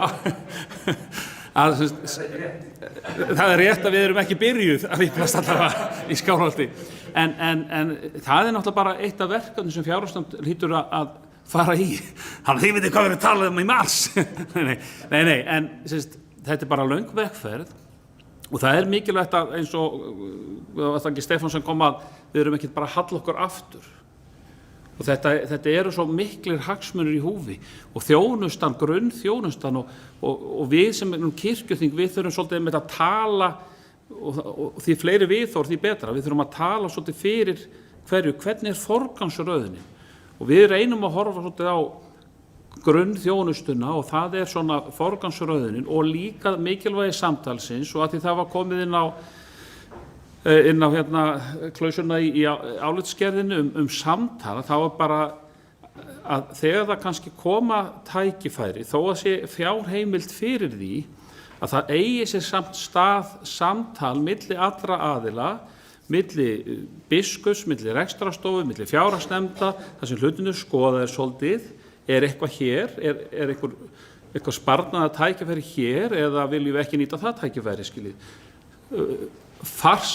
Markmiðið er alltaf farsælt fyrir kirkjuna. Það er vilji okkar allra. En peningar eru þeirra hluta sem gera skal og við ætlum öll að reyna að vanda okkur og það er alveg verk að vinna og spennandi tíma framundan. Ég ætla að leyfa mér hérna bara utan dagskrár, svo Bryndís Malla næst, að ef að fjárhagsnefnd vill funda vel og að þá er þið velkomin í Skálholt og þá getur fjárhagsnefnd líka séð að þetta eru 30% af eignu þjóðkirkjunnar liggja í Skálholti. Hvað kostar þetta í Skálholti? Sko, það getur verið mjög ódýrt ef þið vinnið vel og eruð ekki að stökka út í búð. En svona þetta var utan dagskrár. Bryndís Malla Elídóttir tekur máls.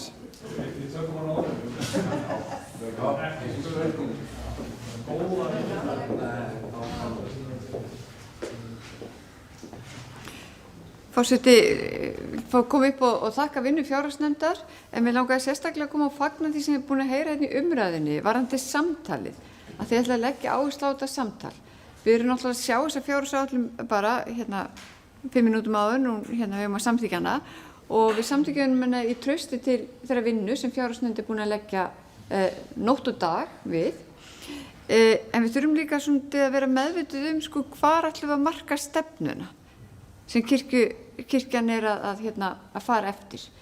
Og það var nefndur hérna tónskólinn og annað og ég skil vel hvað við Guðnum varandi það að það er mikilvægt að eiga þetta samtal og það er mikilvægt að huga að því að við verðum að marka líka stefnuna á réttum stað og hvar mörkum stefnuna og hvernig fjármagnið styður síðan við þá leið sem við ætlum að sigla kirkjunni áfram. Takk. Fleiri hafa ekki hvatt sér hljóðs og þá tekur framsögumaður til máls Árni Helgason. Gjörðu svo vel.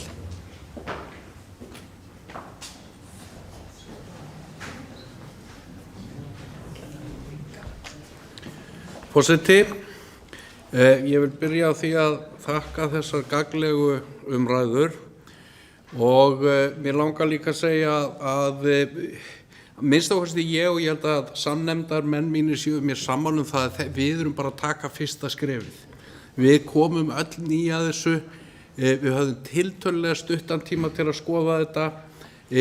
Kirkjan er með í rekstri eða hefur aðkoma rekstri fjölda mismunandi verkefna og við náðum ekki að kafa ofan í það allt saman, það skal bara sagt hér. Þannig að það sem við horfðum á voru svona stóru liðirnir og til þess að svara samnefndar manni mínum Steindóri breytingar á áætluninni að þá voru þær allar gerðar í góðu samráði við framkvæmdastjóra. Og ég get alveg nefnt það að við vorum með hærri plön heldur en þetta. Eftir samræður við framkvæmdastjóra var ljóst að það voru ekki forsendur til þess að setja það inn og þá tókum við það sjálfsögðu út vegna sem við höfum engan áhuga að sýna hér rekstraráætlun með eins og að leitorðið út að getur 60 milljón krónar hagnaður, það var óraunhæft.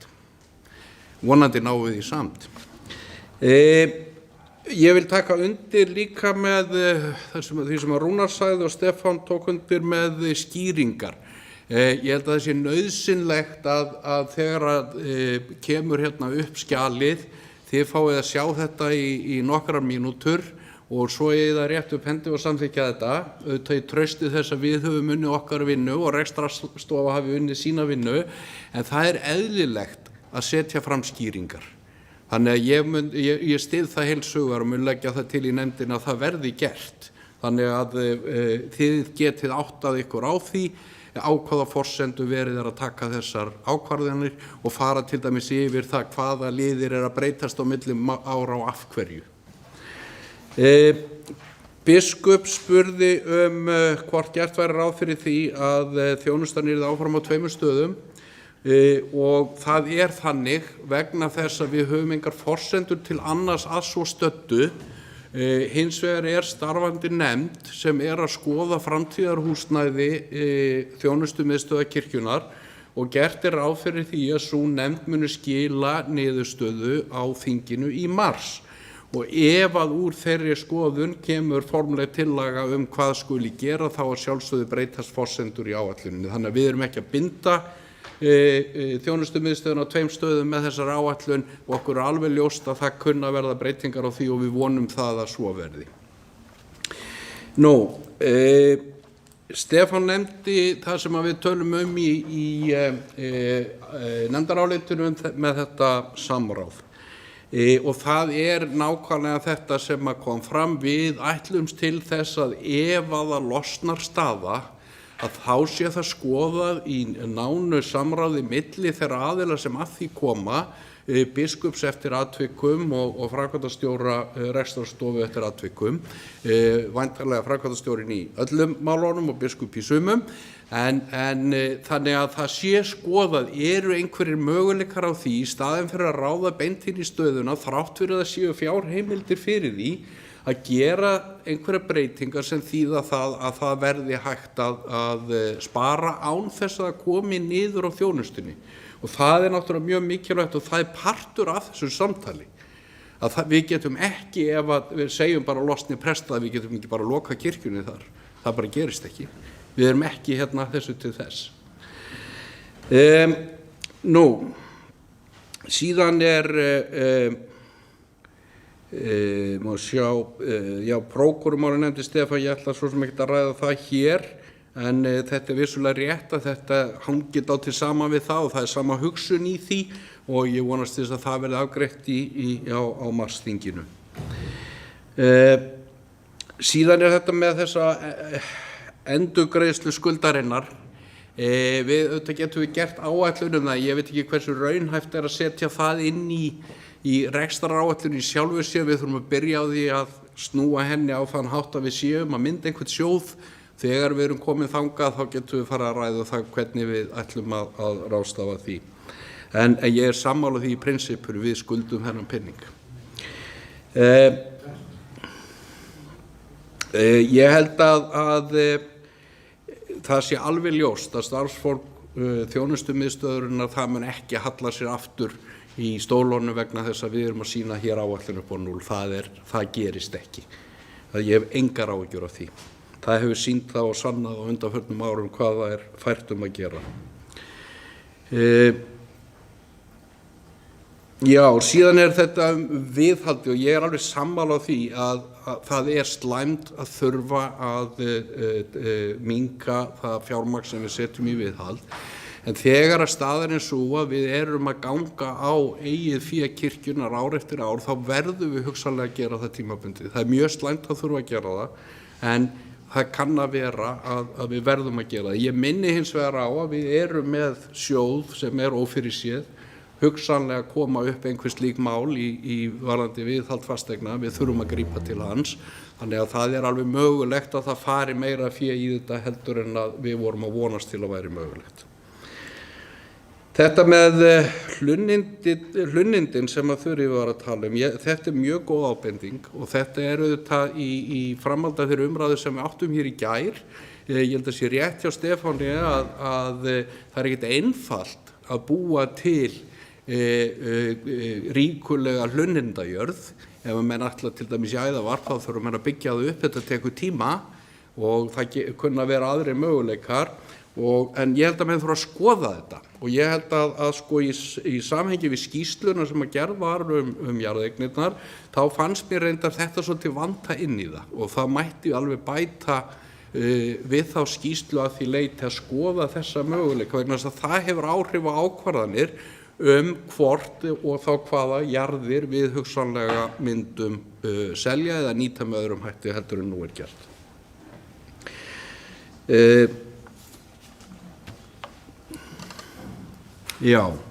Ég held að ég sé nú búinn að fara yfir mest af því sem að kom fram nema náttúrulega það sem kom frá samnefndarmönnum mínum, kannski ekki ástæða til að ítreka það. En ég vil taka undir með Bryndísi Möllu með að það sem við þurfum auðvitað að gera þegar við erum komin í þann lúxus að vera allavega ekki í tapi, að þá þurfum við að fara að marka þessa stefnu, hvernig ætlum við að vera sem kirkja til framtíðar og hvert ætlum við að beina fjármagninu. Auðvitað erum við að því þó svo að við séum nálægt núllinu en þá.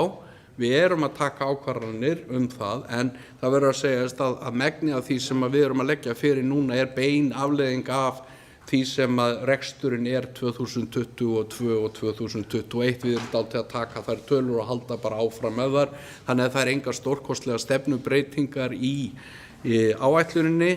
Og ég held að, svo ég nefni það enn og aftur, að í ljósi þess að nefndin nánast öll ný, þá væri ósanngjarnt að ætlast til þess að hún væri búin að marka slíka stefnu á þessu stutta tíma sem hún hefur haft til þess, en vonandi náum við því samtali seinna. Það svo mæltu, þá bara legg ég þetta fyrir til samþykktar eða synjunar. Umræðu þriðja mál þá lokið, síðar umræðu. Þá lagt til að fjárhagsáætlun fyrir árið 2023 verði samþykkt til sem geta samþykkt tannagjörsvargjamerki Einhver á móti, hún er samþykkt samhljóða. Og þá er nú lítið eftir að gera á þessum fundi, en það er tilnefning í jafnréttisnefnd þjóðkirkjunnar. Ég fá bara nefnin hérna.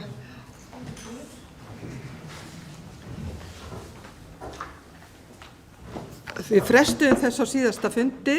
Þar aðalmenn verði Eiríkur Jóhannsson, Erla Karlsdóttir, Sigríður Rún Tryggvadóttir, Hildur Björk Hörpudóttir og Sindri Geir Óskarsson. Varamenn Dagur Fannar Magnússon, Berglind Hönnudóttir, Heiðrún Bjarnadóttir, Helga Jónsdóttir og Oddur Bjarni Þorkilsson. Viljið þið fá þetta upp á, eða var þetta nógu skýrt? Vill eitthvað taka til máls eða með aðra tillögur? Arnfríður? Já, gjörðu svo vel. Arnfríður Guðmundsdóttir tekur til máls.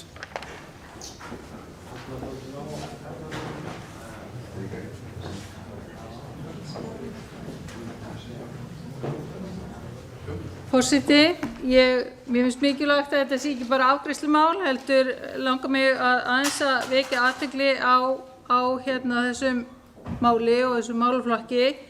Mér er málið mjög skylt. Við Drífa sátum saman í jafnréttisnefnd hérna frá 1998 til 2002 og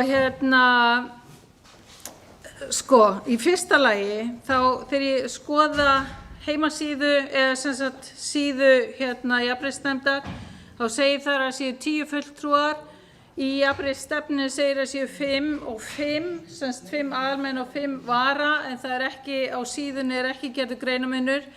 Þetta er náttúrulega rosalega stór hópur og ekki skilvirkt að hafa svona fjölmenna nefndir, þannig að kom mér á óvart að það væri eins og það er.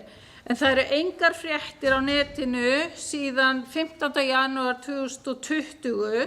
Það er engin greinargerð sem liggur fyrir þinginu frá síðasta kjörtímabili sem að mér finnst mjög slæmt að við séum að kjósa, eða auðvitað er ég áheyrnarfulltrúi, en að sé verið að kjósa nýja nefnd þegar það liggur ekki fyrir greinargerð það sem að nefndin hefur verið að gera.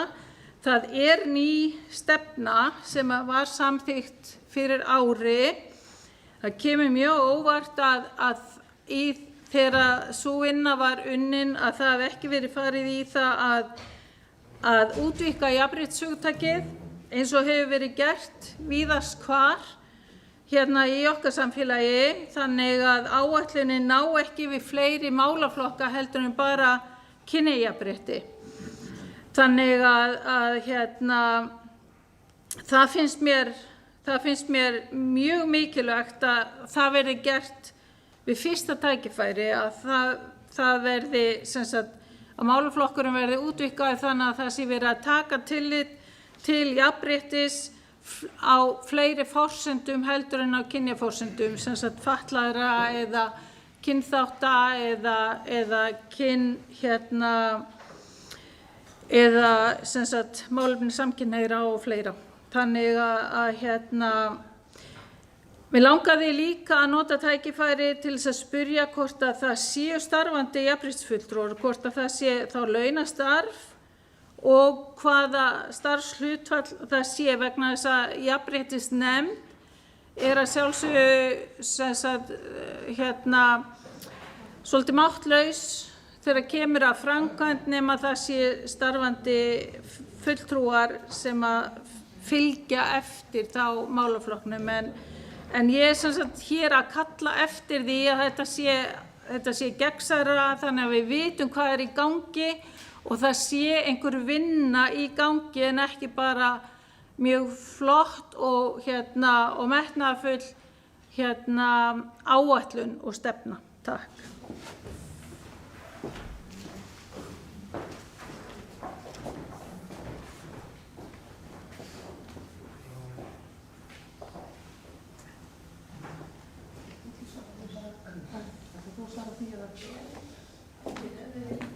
Til máls tekur Agnes M. Sigurðardóttir, biskup.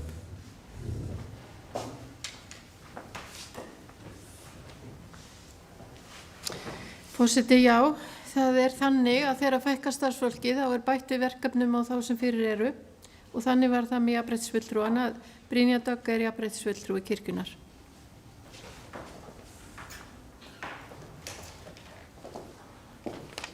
Vilja fleiri taka til máls eða eru aðra tillögur? Steindór Runuberg Haraldsson tekur til máls.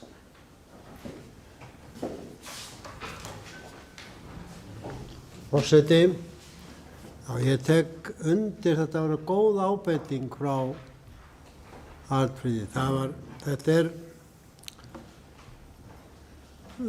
er nefnilega var mjög eðlilegt á sín tíma held ég að og þurfti að berjast fyrir því mjög á árum áður að jafnrétti karla og kvenna innan kirkjunnar. Og það hallar náttúrulega á sumum sviðum vegna þess að sumt í jafnréttismálum er huglægt og það er eins og þurfi kynslóðaskipti til þess að komast yfir það og ég vil fleiri nei, tvennskipti ég vil, maður skilur þetta ekki. Þetta er mér í blóð borið því að ég kem alveg upp á ömmu minni, stóð með mömmu minni sem var framanlega í jafnréttisbaráttunni og barðist harkalega fyrir jafnrétti karla og kvenna á sín tíma. En kirkjan hefur staðið sig að mínu mati að mér hefur fundist mjög vel í þessum málaflokki. Og ég get sagt ykkur það að ég er nú svo gamall að ég man eftir því að vera í sóknarnefnd með held ég 4 eða 5 konum og það var verið að ráða prest. Það kom ekki til greina. Það var aðeins einn sem vildi ráða konu og það var ég. Og en svo breyttist þetta náttúrulega og ég var aldrei var við það hvort það er konu eða kall. Ég er náttúrulega orðið það gamall líka, en sko, og það sé annar handleggur, að sko, við erum bara að velja eftir hæfileikum fólks. Það finnst mér, það er ekkert víst að þetta sé svona alls staðar, en mér finnst líka að það er útvika þetta hugtak. Og auðvitað að halda áfram í þeim farvegi sem við erum í, en að útvika hugtakið. Það er það sem mér finnst að kirkjan er að gera og það er mjög vítt. Ég þakka fyrir þessu umræðu. Til máls tekur Arnfríður Guðmundsdóttir í annað sinn.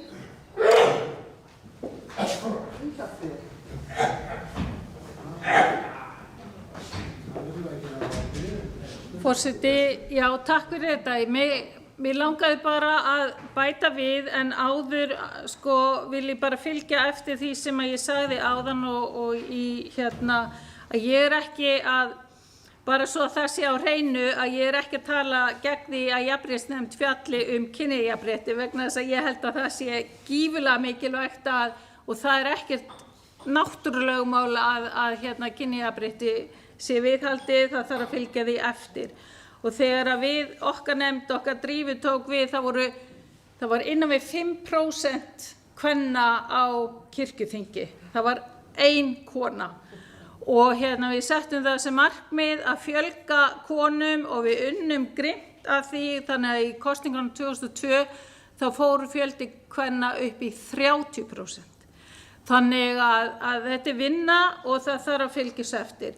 En mér langaði líka varðandi tilnefningarnar að benda á það og fagna því sérstaklega að vera sko með einn starfandi prófast og annan fyrrverandi prófast sem aðalmenn vegna þess að ég held þetta auki pondus jafnréttisnefndarinnar og ég fagna því að þetta fólk hafi gefið kost á sér í nefndina. Takk. Sigurður Grétar Sigurðsson tekur til máls.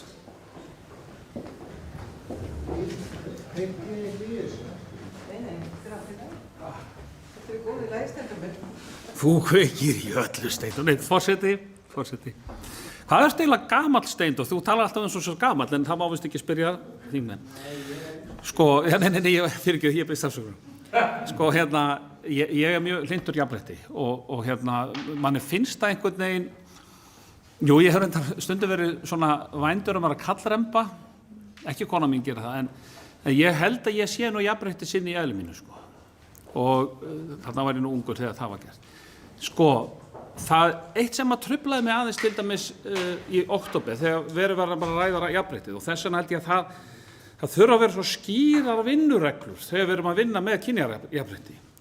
Að því að sko kynjajafnrétti og lýðræðisleg kosning getur stundum sko svona einhvern veginn stuða hvort annað. Þannig að sko, til dæmis varðandi kosning á kirkjuþing og það er frábært að það er ekki sama kynjaslagsið og var en samt er ekki kynjakvóti, það er ekki kynjakvóti á kirkjuþingi mér vitanlega, það er bara þessir eru í kjöri og þessir hafa kosningarétt og þá gæti þetta raðast alla vega, það gæti orðið þannig það væru aðalega konur eða aðalega kallar og allt þar á milli.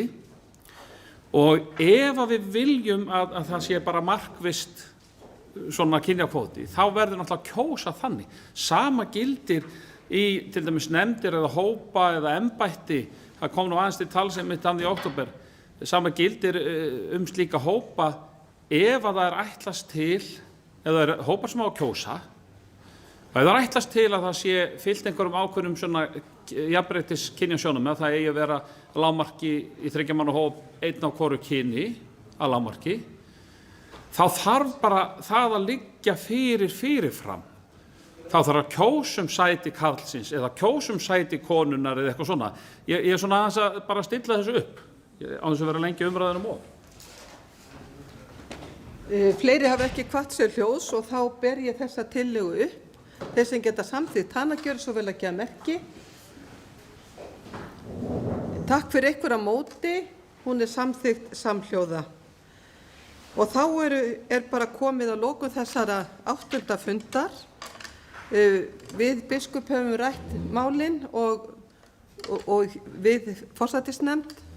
Þannig að við leggjum til að kirkjuþingi í mars verði 10. og 11. mars og gerir ráð fyrir að verði hér á þessum stað. Þetta er bara mjög gott að funda hér. Ég vil þakka starfsmönnum þingsins fyrir afskaplega vel unnin störf og vil taka undir þakkir allra á þjónustumiðstöð þjóðkirkjunnar fyrir hvað vel þau vinna að öllu og mikilli alúð og öllu því sem þau eru að gera. Það skiptir miklu máli að hafa gott starfsfólk og það allir boðnir og búnir til þess að létta undir og gera hlutina vel, en það að sjálfsögðu mikið álag á mörgu fólki og því þarf að ganga varlega og með virðingu til allra sem að vinna fyrir kirkjunar. Ég vil þakka ykkur þingmönnum fyrir góðan fund, málefnalegar umræður og góðrar heimferðar og gleðilega aðventu. Reynum nú að njóta aðventunnar og bara farið í Guðs friði. 8. fundi er slitið.